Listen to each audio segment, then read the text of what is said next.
This is Felix Baumgartner, performing the highest freefall skydive in history. Almost 128,000 feet in the air, with the fastest stated freefall speed at just over 843 miles per hour. But there's something rather conspicuous on the jumpsuit and the capsule, that iconic red and blue logo.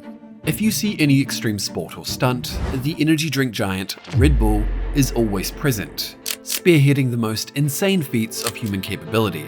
Felix's space jump cost Red Bull an estimated $30 million. This begs the question, how are these ludicrous and expensive stunts related to the cans you can find in the convenience store? Why does an energy drink company spend $30 million on a space jump?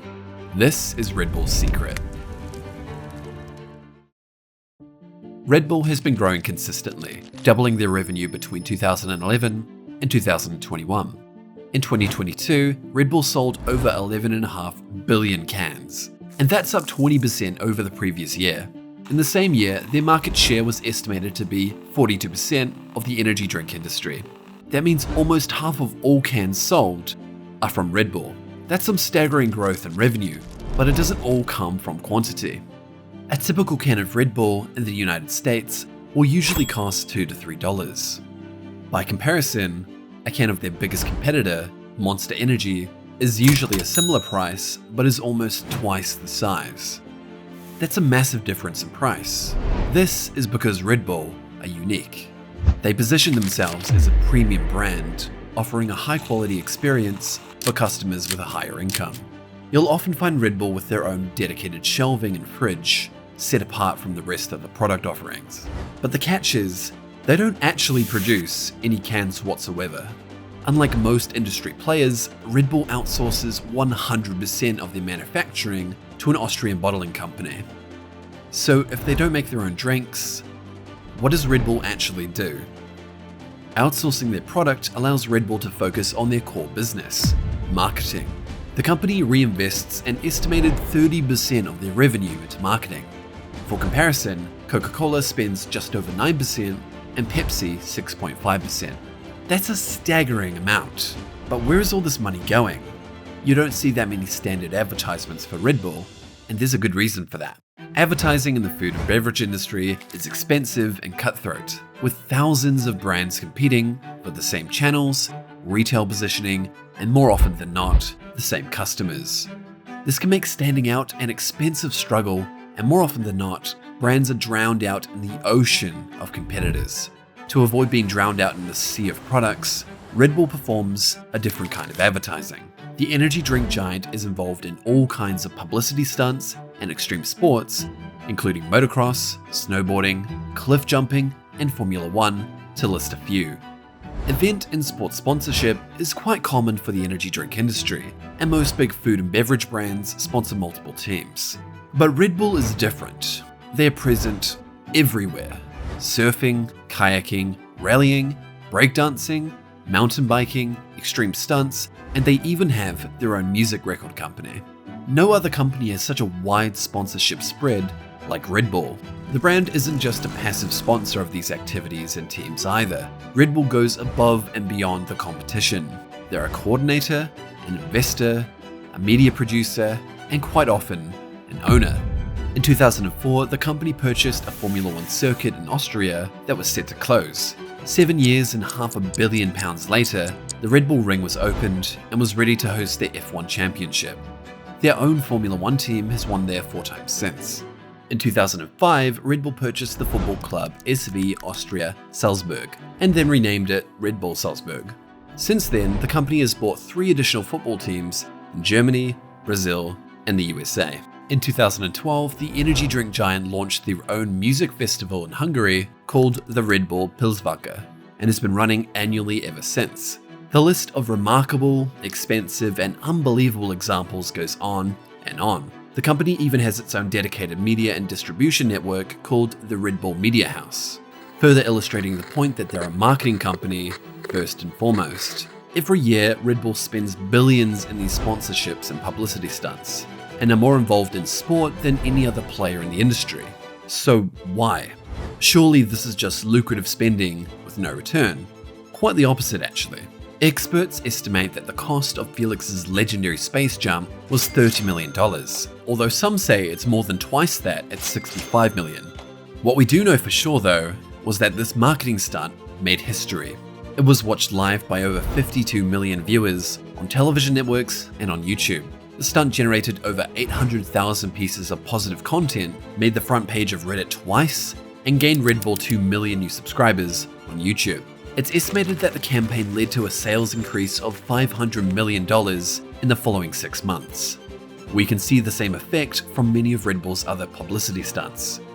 This lucrative marketing clearly works, but how? Can any old brand just drop large amounts of cash on football teams and space jumps? Not quite. There's something at the center of each and every one of these Red Bull sponsorships, events, and media productions that ties them all together and makes it profitable. These stunts, events, and content are all related to their ideal target customer. Red Bull uses a strategy called content marketing, where advertising transcends just being promotion and becomes the actual content that customers are interested in. In their research on the subject, Kunz and Alsacer found that in branded entertainment, a product or service is no longer simply placed into existing content, but content is actually co-created by a brand. In most cases, the consumer does not perceive that the content is branded. Be it social media, professional sports, or extreme stunts, Red Bull produces content that draws the attention of their ideal customer, content that generates hype that people want to talk about. Customers who are interested in extreme sports and are attracted to all the buzz Red Bull generates. Cascade.app outlines Red Bull's target market as young people aged between 15 and 45 with high income. Active individuals whose interests involve sports, stunts, partying, and concerts. People who need energy. Red Bull are active in all these areas because that's where their ideal consumers are.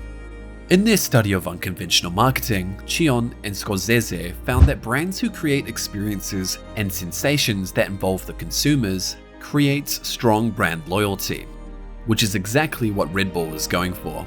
They know the interests of their target market very well.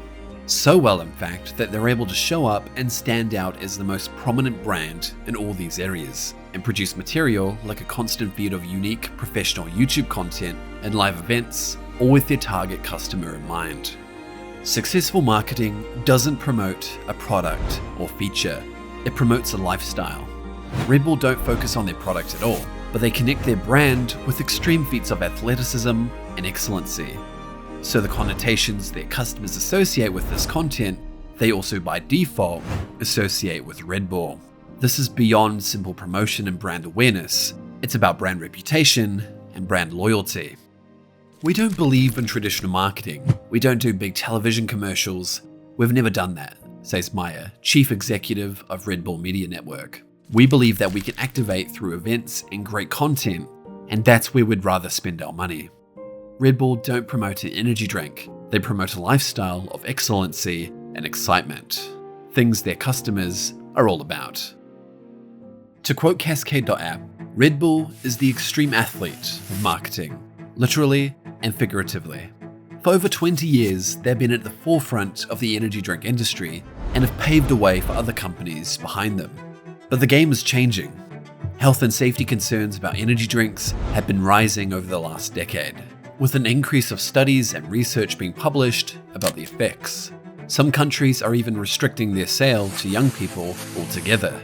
Customers drinking excessive amounts of Red Bull provides a significant health risk, especially for children and young teenagers. The world is becoming more health conscious, which means industries such as energy drinks likely have best before dates looming over them. But Red Bull might have an excellent opportunity. With their premium brand perception, loyal following, and excellent standout marketing strategy, Red Bull may be in the perfect position to pivot and diversify their product offering to combat these risks. In fact, it's possible their recent heavy investments into wider brands beyond energy drinks is for this very reason. New product offerings from Red Bull in areas like sport, stunts, music, and more will enjoy a premium brand perception before they even hit the market, because Red Bull have already done the heavy lifting and legwork for so many years. All Red Bull need to do is take that leap of faith. If you enjoy business stories with a focus on research and quality, make sure to subscribe to Dollar Stories. And don't forget to turn on that bell so you won't miss out on future videos.